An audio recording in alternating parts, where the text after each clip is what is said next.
So I think one of the reasons why this series excites me is I think at the college level, they don't really explicitly talk about science identity, right? And there's this kind of assumption that as the kids take our bio classes or chem classes or physics classes, that it will somehow naturally develop into a scientist.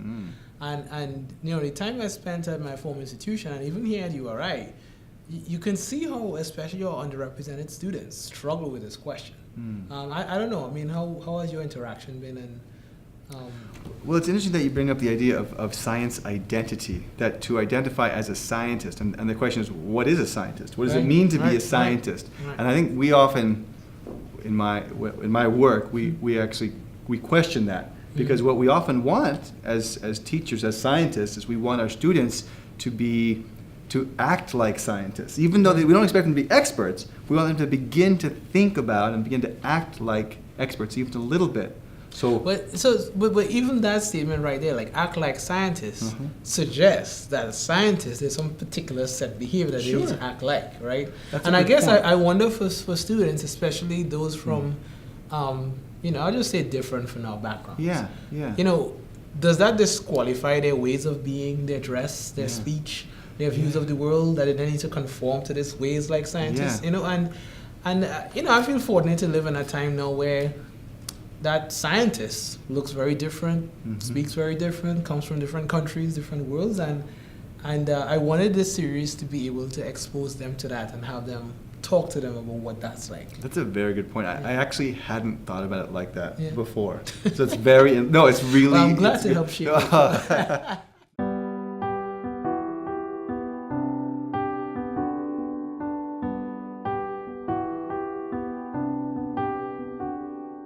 At least when we talk about STEM, is there's tremendous value in different perspectives. How has that identity shifted and been shaped over time, both with African Americans, but also with white Americans as well? By doing a dilated exam, taking a look inside your eyes, I can tell what's going on in the brain, for instance. I can tell if there's elevated pressure in the brain. I can tell if you have diabetes.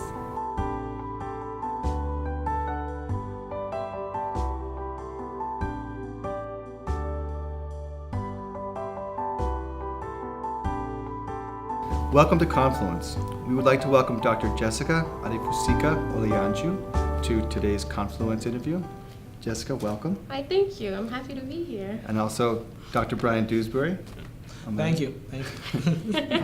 I'm part of the interview. Thank you, Jessica, for joining us today. So we were hoping you could tell us a little bit about your current position in North Carolina. Okay. So I'm currently working as an ophthalmology resident. And what is ophthalmology, you may ask? I was just about to ask. What is ophthalmology? Most people do. And they're like, what? How do you even pronounce that?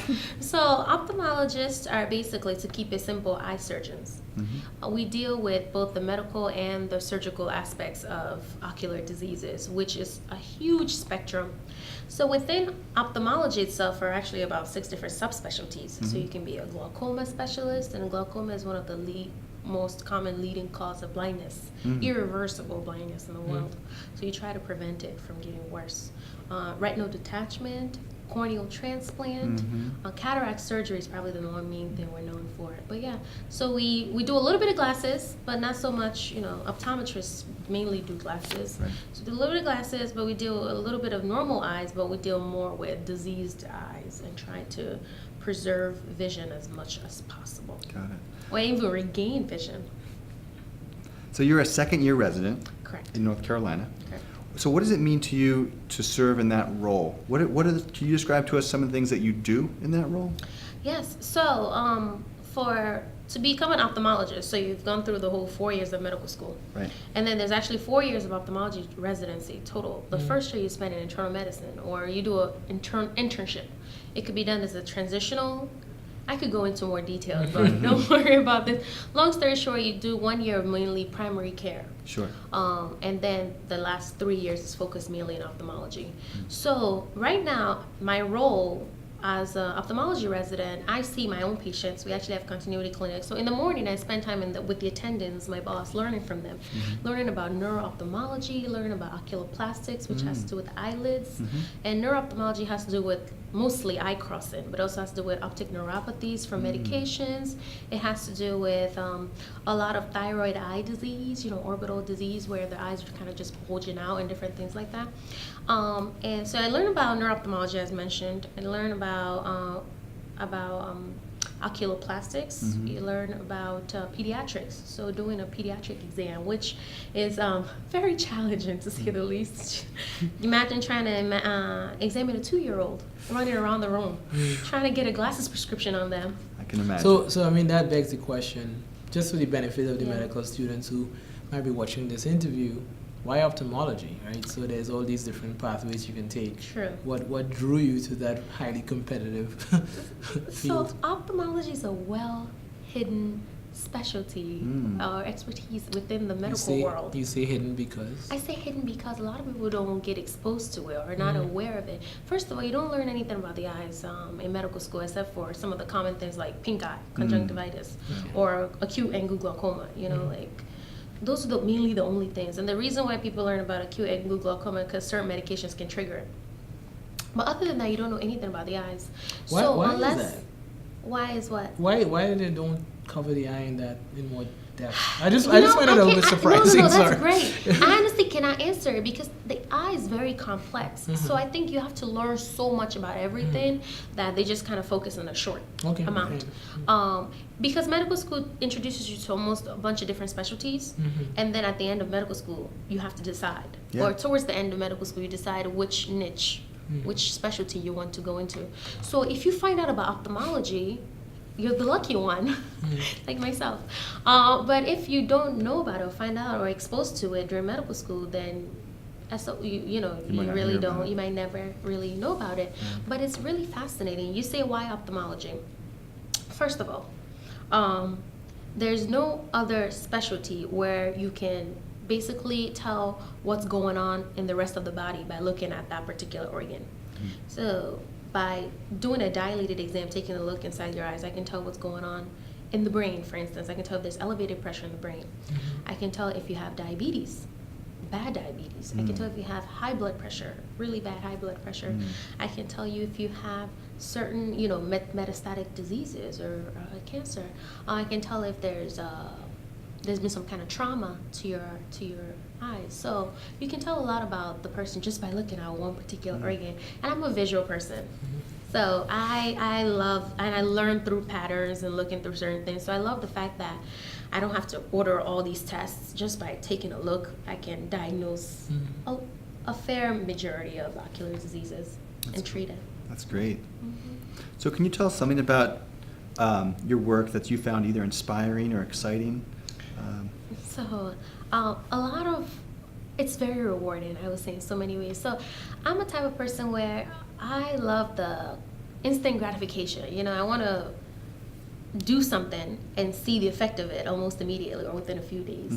And with majority of eye diseases, you can see that.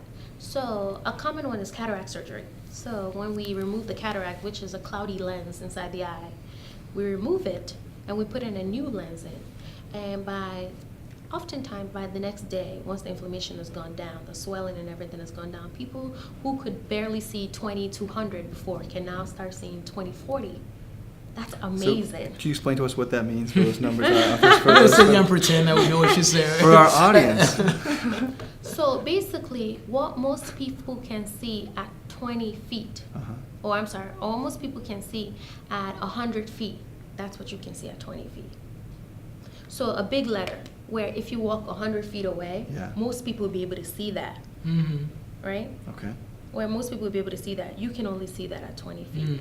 Oh, I see. So if you're at 20, 100, 20, 100. that means that if most people can see it it at 20, 100, most people can see it at 100, and I can only see meaning it at it's 20. a big letter. If you walk 100 feet away, most people can see it. Got it. Meanwhile, you have to be at that same letter. You have to be about 20 feet in order to see it. So that means your vision is impaired.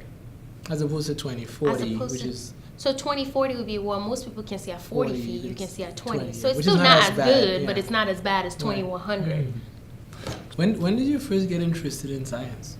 So in science, so I would say a little bit in Nigeria growing up, but it wasn't more until coming to this country and partaking in science fairs. I loved science fairs. I have an inquisitive Have you mind, tried as judging most one? people. They actually invited me to judge one, and it was very hard. I was like, yeah, I don't think I can do this.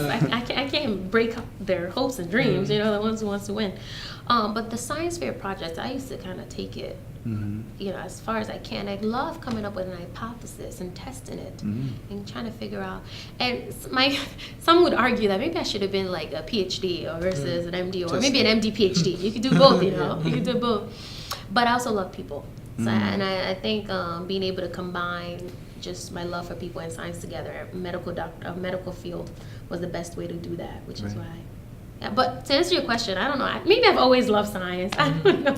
But I wasn't exposed to it until coming to live in America. So the science courses. How old were you when you first came to the United States? I was 11 and a half. And then almost 12. And then you got involved in science fairs and science classes. Exactly, science classes, Yeah. and looking at stuff under the microscope. Oh, I thought that was fascinating. See, did you take microbiology? Well, no, but I have a microscope at my house, and I was looking at little tiny flecks of metal last night, meteorites. Was it in your eye or impressive. No, but it was. I used a magnet. I found meteorites. I read an article, and we found you took a magnet, you find little bits in the dirt, you put on a microscope, and you can actually see these tiny little meteorites. Oh, that's so great. Yeah, just outside your house. Yeah, and then doing experiments. That's what, chemistry class was, the didactics part was kind of boring. But then when you go into the lab, the small groups, and you get to run the experiments, it was exciting. And Yeah. organic chemistry, same thing. It's to put all these different chemicals together and then see something come of it. It's like you talk about chem and organic chem being exciting, and I can see a lot of undergraduates. Not the didactics part. Yeah, you need to revisit that. No, and this is not a retrospect. Right, right. Feels good when it's done, I look right? forward to the lab, though. The labs are fun. We're fun. You have the TA there, and it's a safe, controlled environment for the most part. But the learning, the concepts behind it, no, that was not fun. So, but you kind of preempted my next question, which is, were there any programs or courses at the University of Rhode Island when you were here that you enjoyed the most, or that you really felt was really valuable to you in your current career? So, interestingly, I can think of the ones I disliked the most, that came to mind. Physics 101. We can get into that later. No, but the ones I really enjoyed, as much as I enjoyed the science courses, since that was something that was going to lead towards my career, I actually enjoyed the non-science courses as well. Yeah. I was part of the honors program. So being a part of the honors program, took some courses, and one was by Carolyn Hames, and I think it's called In Death and Dying, and it talks about mourning and going through the whole stages of grief.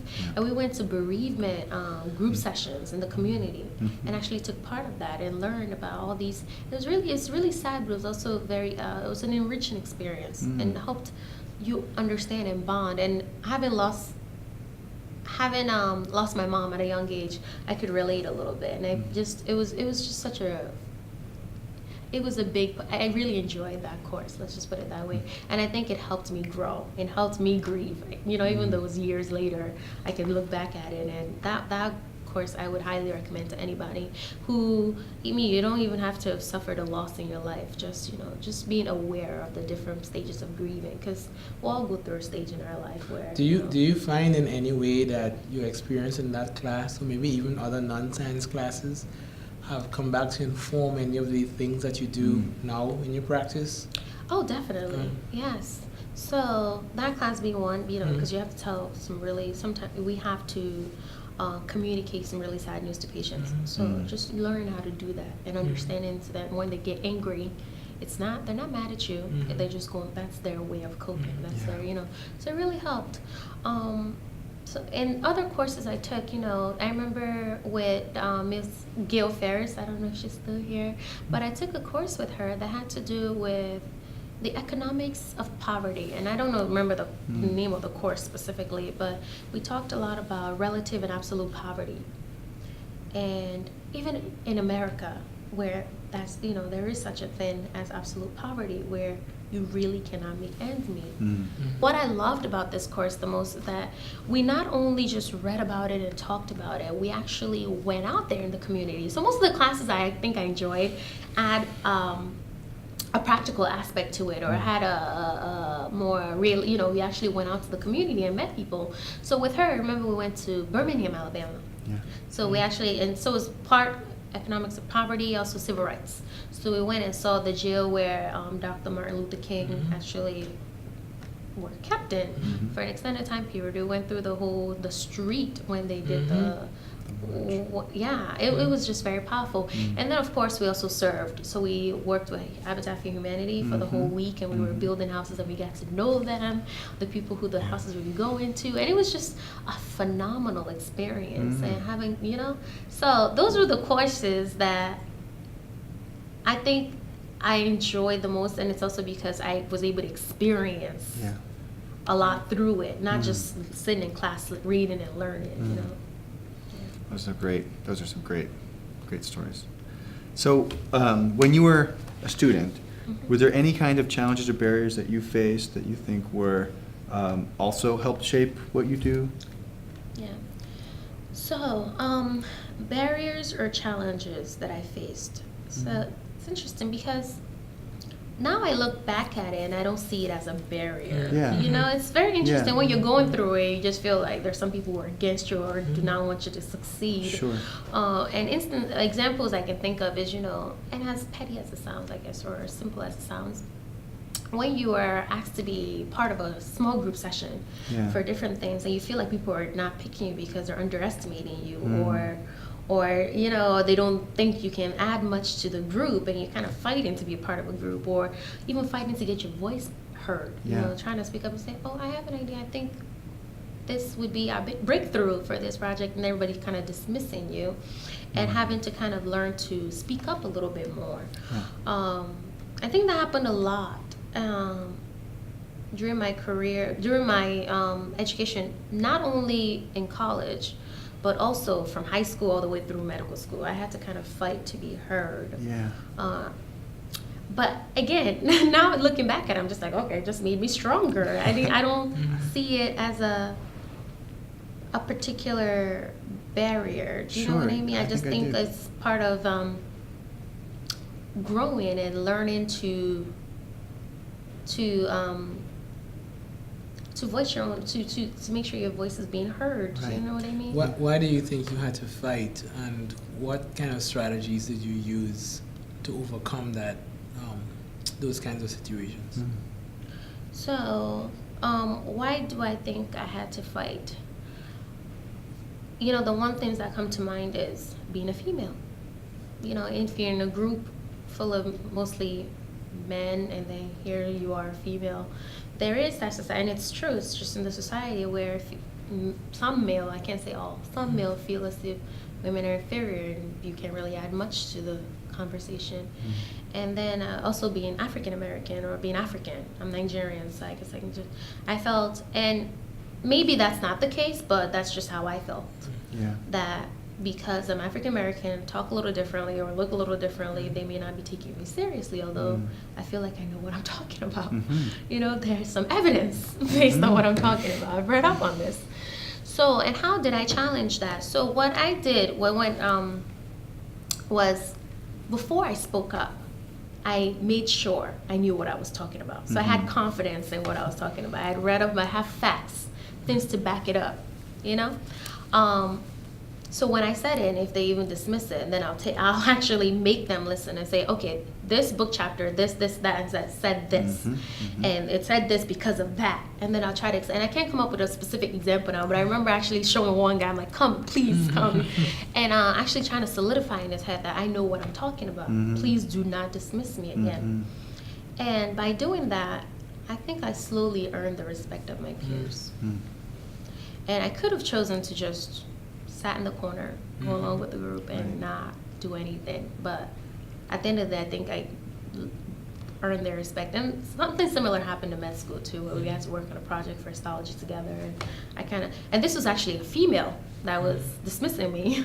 And something similar, I just said, okay, no, I know what I'm talking about. But in order to sound strong like that and be able to fight for your voice to be heard, you need to kind of know what you're talking about. You know, you need to do the work. You can't just, because can you imagine if I said something and then I don't have anything to back it up, then I just lose my credibility and my integrity right there, and then it makes it harder to regain. It's interesting because I could see it being both a benefit but also a tax. So the benefit is that you really train yourself to come with the facts, come with evidence. If you're going to give an opinion, make sure that you're going to, sort of come correct on that, right? But then the tax is you have to really exert yourself. Every time you're in these kinds of situations, knowing that behind everything you say is a burden of proof, because you need to be under shadow of a doubt more than maybe anybody else in that group. Come clean and come correct, right? And I get it, right? I get why you do it and how it's benefited you now. I wonder how many others out there have to do it may have taken away instead of added. That's actually a fantastic point, and you're absolutely right. It is an extra burden that I probably shouldn't have had to go through, and other people probably did not go through. Other people who were of a different ethnicity or gender did not have to go through. And I wish it wasn't so, I wish that's not the case. But unfortunately, at least in my experience, that's been the case thus far. And my tactic led me to be successful with it, or at least break through to them. So, but it doesn't happen all the time. But when it does happen, you just, So one of the part that this speaks to me is that there are valuable perspectives regardless. And that I think one of the values of, at least when we talk about STEM, is there's tremendous value in different perspectives. And that if we don't have if we're not more inclusive in how we think and work in any setting, whether that's in a classroom, whether that's in the workplace, that we're shutting down the potential solutions, we're shutting down potential ideas, that we really, I think, we'd be doing ourselves a disservice if we're not thinking harder about that. I completely agree. So if you had a message for students who are interested in a STEM degree or a health field, what's some advice or message that you might give to them?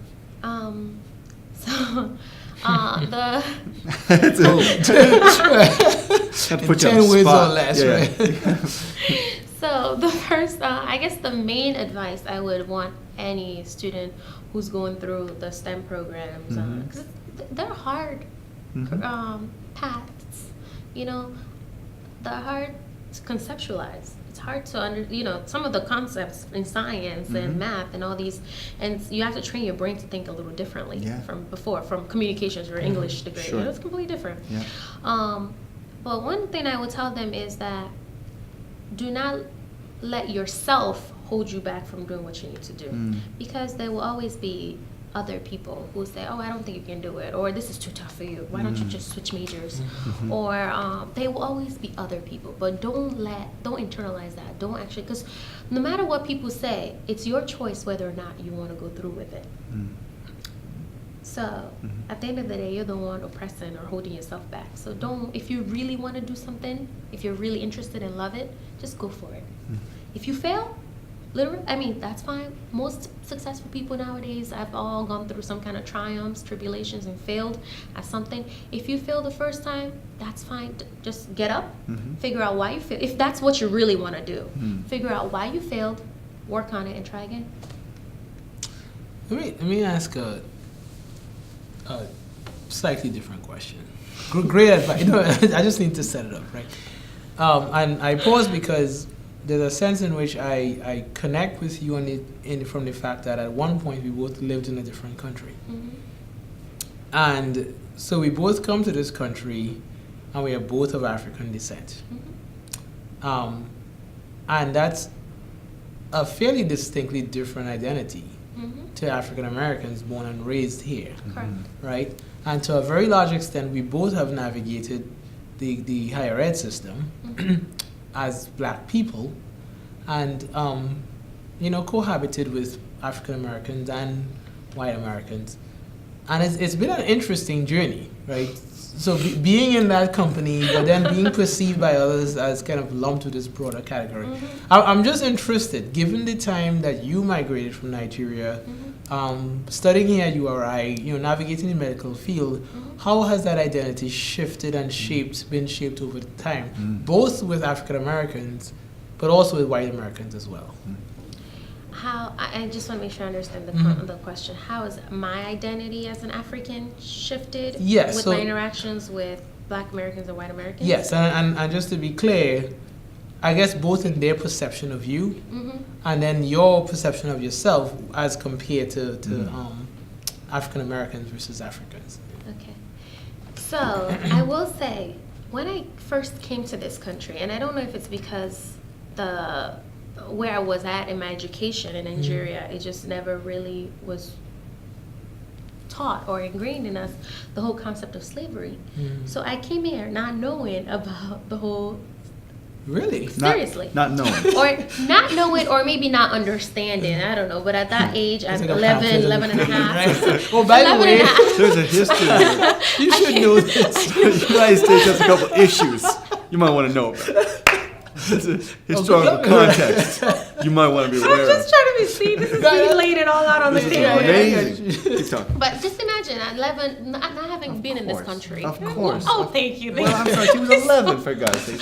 How aware were you when you were 11? Keep going. 11 and a half. Coming to this country, being such a, having this fantasized view of America and not realizing the struggles or the history behind the whole slavery and the oppression and the civil rights movements and all that stuff, and just thinking everyone's gonna get along. We all love each other.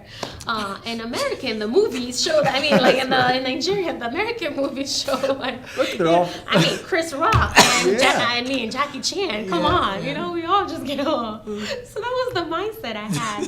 And that was completely dashed within like the first week or so. Sure. And then I finally learned about everything. So just to go to your, I'm setting the premise for my thought process.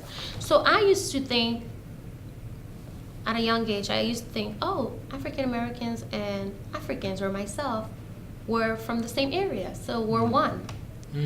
That's my brother, that's my sister. Back home, like, even though we all fight all the time, we're like still, you feel that camaraderie.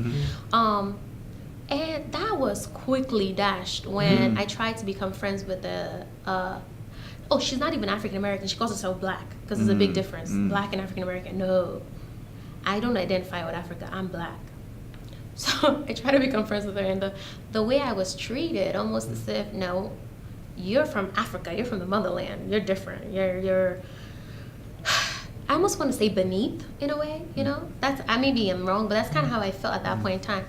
But later on, I came to understand that it's a little bit of ignorance on their part, number one, because these Blacks, or the girl I can't talk in general, but the Black girl had been brought up to think of Africa as like still back in the slavery days, where everyone walks around huts, naked and in huts and sleeps in huts and whatnot.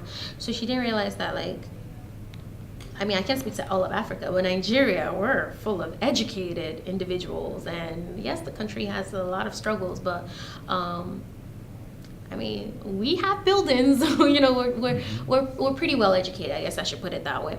So it was really tough for me to understand the hostility from this Black American against me, when I thought we were just all one big family. I can understand why you're like, why maybe a white American may treat me differently. Because I'm like, okay, I back then that was just the way I was thinking about it. I guess I can conceptualize that a little better versus an African American or a Black American treating me a certain way. So now my interaction with the white Americans, I guess you would say it, was a little different in the sense that a lot of them. And actually my family moved to Rhode Island, so West Warwick, North Kingstown, and then Westerly. So I was surrounded by white Americans, more so than Black Americans. But a lot of them, at least at that time, in high school, and middle school, were really not just ignorant about where I'm from, and they actually wanted to get to know me, and they'll ask a lot of ignorant questions, the same ones there was no ill intent with it. They were just literally curious. They had watched the National, what's it called? Geographic. Yeah, they had watched the National Geographic too many times, and they just didn't understand. So once I explained to them, and actually ended up I feel like I still do this now. I got to a mindset where I actually try to educate my peers, and there's some people who are literally just, they don't know better. They really want to know more about your culture, and they're not asking certain questions to belittle you or to be malicious. They just don't know. And I could have completely answered a different way and give them attitude and be like, no, you're this, you're that, But I think I had chosen to just be like, okay. So if I feel like there's no ill intent, of course, then I explain, no, let me show you, this is that, this is that. And then we end up bonding through that, and then they share their experiences with me and teach me about, I don't know, the Polish culture or whatnot, and then we end up becoming friends, and then it becomes a great thing. Because one of the reasons Josh and I like this series and really push for it to continue is this concept of identity, right? So whether it's ethnic, race, science, professional, what I see in the students who come into my classroom is a search for some kind of identity. Typically, it's professional, right? Because that's why they're pre-med or bio majors, etc. But I've found that we can no longer disconnect the search for their social identity with the sense of professional identity. And for people like yourself and me, who came in with this sort of international identity and are learning about American identities, as we now all of a sudden spend more time here than we did in our homeland. Exactly. I've found it to be, at times it can be taxing, but at times it's growing. Like you said, you find yourself wanting to know so much about the different parts that makes this mosaic of a country, Exactly. right? And I think in their own way, underrepresented students coming into our classrooms are kind of doing that, right? It's no longer sort of black and white, right? They're mixed, and they're Dominican, and they're from Eastern Europe, and I can't. I'm just saying. Let's Okay? California I'm just debate. saying. It's a cultural divide, regardless. This is a lot of fun. It's a lot of fun. This is good.